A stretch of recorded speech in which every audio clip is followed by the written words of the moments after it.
ഇന്ന് നമ്മളൊരു video last ടൈമത്തെ വീഡിയോൻ്റെ ഒരു ലാഭനഷ്ടക്കണക്കുകൾ അല്ല ലാഭം കിട്ടിയെന്ന് ഞാൻ നിങ്ങളോട് പറഞ്ഞു. അപ്പോൾ അതിൻ്റെ ഒരു കാൽക്കുലേഷൻസ് ഈ വീഡിയോയിൽ പറയാമെന്ന് പറഞ്ഞിട്ടുണ്ടായിരുന്നു. സാധാരണ ട്യൂസ്ഡേയ്സ് നമ്മുടെ വീഡിയോസ് മസ്റ്റായിട്ടും പബ്ലിക് ആക്കണമെന്ന് വിചാരിച്ചാലും നടക്കാത്ത അത്രയും ഒന്നാമത് ബിസിനസ്സിലെ സ്ഥലത്തേക്ക് നമ്മൾ പ്ലാൻസ് അയക്കുന്നുണ്ട്. ഓൾ ഇന്ത്യ ലെവലിൽ അയക്കുന്നുണ്ട് എന്ന് മാത്രമല്ല പല സ്ഥലങ്ങളിൽ നിന്ന് അയക്കുന്നുണ്ട്. ബൾബ്സൊക്കെ നമ്മൾ അയക്കുന്നത് രാജസ്ഥാനിൽ നിന്നാണ്. അതുപോലെ നല്ല ഇൻഡോർ പ്ലാന്റ്സുകൾ ഇത്തിരി കോസ്റ്റ്ലി ആയിട്ടുള്ളത് ബാംഗ്ലൂരിൽ നിന്നാണ് അയപ്പിക്കുന്നത്. അപ്പോൾ അതൊക്കെ നേരിട്ട് അയപ്പിക്കുമ്പോൾ അതിൻ്റെ റിസ്ക്കും അതിൻ്റെ ജോലികളും ഉള്ളതാണ്. എന്തായാലും നമുക്ക് കഴിഞ്ഞ വീഡിയോൻ്റെ ഞാൻ പറഞ്ഞത് പോലെ പറയാം. അപ്പോൾ ഞാൻ നമ്മുടെ സെല്ലേഴ്സായിട്ട് കുറച്ച് ഡിസ്കസ് ചെയ്തു.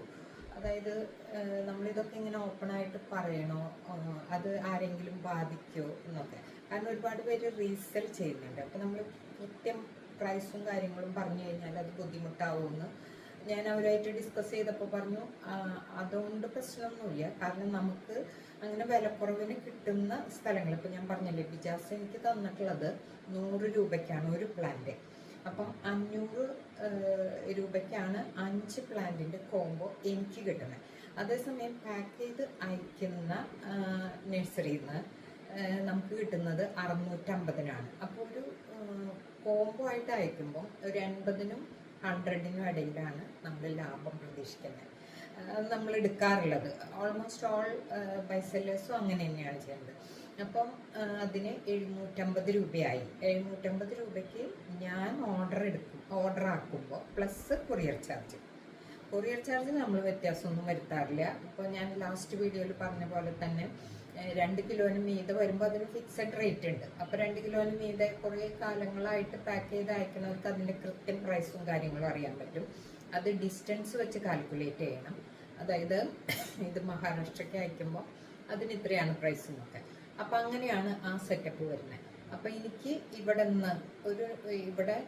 ഹെവൻലി ഗാർഡനിൽ നിന്ന് 100 റുപ്പീസ് പെർ കിട്ടുമ്പോൾ 500 റുപ്പീസ് എനിക്ക് വന്നു എന്നുള്ളപ്പം അത് 650-ന് അവരിൽ നിന്ന് കിട്ടുന്നതിനേക്കാൾ ഒരു 150 രൂപ എനിക്ക് കൂടുതൽ കിട്ടുന്നുണ്ട്. പക്ഷെ അത് ഫുൾ ലാഭമായിട്ട് കണക്കാക്കാൻ പറ്റില്ല. കാരണം പാക്കിങ്ങും അതിന് വേണ്ട ഒരുപാട് സാധനങ്ങളും വേണം. കാർട്ടൺ പേപ്പർ, സില്ലോ ടേപ്സ്, ഇതിൻ്റെയൊക്കെ പ്രൈസ്. അപ്പം ആദ്യം നമ്മൾ ഓർഡർ എടുത്തപ്പം നമുക്ക് കിട്ടുന്ന 650 പ്ലസ് 100 പ്ലസ് കൊറിയർ ചാർജാണ് നമ്മൾ ആദ്യം തന്നെ കസ്റ്റമറിൽ നിന്ന് നമ്മൾ വാങ്ങി വെച്ചത്. പക്ഷെ ആ പ്രൈസിൽ എനിക്ക് അയക്കാൻ പറ്റില്ല എന്നുള്ളത് കൊണ്ട്, അതായത് 170 അവരുടെ നിന്ന് ആദ്യം നമ്മൾ വാങ്ങി വെച്ചു കൊറിയർ ചാർജ്. അപ്പം അതിൽ 250 എന്ന് പറയുമ്പോൾ 110 രൂപയുടെ ഡിഫറൻസ് വരുന്നത് കൊണ്ടാണ് ഞാൻ ഇവിടെ നിന്ന് ഒരു 100 റുപ്പീസ് 100-ന് 5 പ്ലാന്റ് വാങ്ങിയപ്പോൾ 500 രൂപയ്ക്ക് കിട്ടിയത്. നിങ്ങൾക്ക് മനസ്സിലായ കാൽക്കുലേഷൻസ്. അപ്പം അതുപോലെയാണ് ഇതിൻ്റെ കാര്യങ്ങൾ. നമ്മൾ നല്ല ഹാർഡ് വർക്കിംഗ് ചെയ്ത് കഴിഞ്ഞാൽ അതിൻ്റെ റിസൾട്ട് നമുക്ക് കിട്ടും, അത്രമാത്രം. ഇത് ഞാൻ എപ്പോഴും ചെയ്യാറില്ല. ഇത് നമുക്ക് കുറച്ച് ബുദ്ധിമുട്ടാണ്. ഇവിടെ പോസ്റ്റ് ഓഫീസൊക്കെ തൊട്ടടുത്താണെങ്കിൽ അന്ന് ഞാൻ 50 രൂപ കൊടുത്ത് ഓട്ടോ പിടിച്ചാണ് പോയത്. കാരണം എനിക്ക് വീട്ടിൽ കുറച്ച് ഗസ്റ്റ് ഉണ്ടായിരുന്നു. ഞാനൊരു വീട്ടമ്മയും കൂടിയാണല്ലോ. അപ്പം ഇന്നലെ എനിക്ക് ഗസ്റ്റുകൾ ഉള്ളത് കൊണ്ടാണ് ഇന്നലെ ഒരു വീഡിയോ പബ്ലിഷ് ചെയ്യാൻ പറ്റുന്നത്. എന്തായാലും നിങ്ങളുടെ കോപ്പറേഷൻ എനിക്ക് എന്തായാലും മസ്റ്റായിട്ട് വേണം. അപ്പോൾ നമ്മൾ ഇത്തരം കാര്യങ്ങളെക്കുറിച്ച് സംസാരിക്കാം. മറ്റൊരു വീഡിയോയുമായി വീണ്ടും കാണുന്നവരെ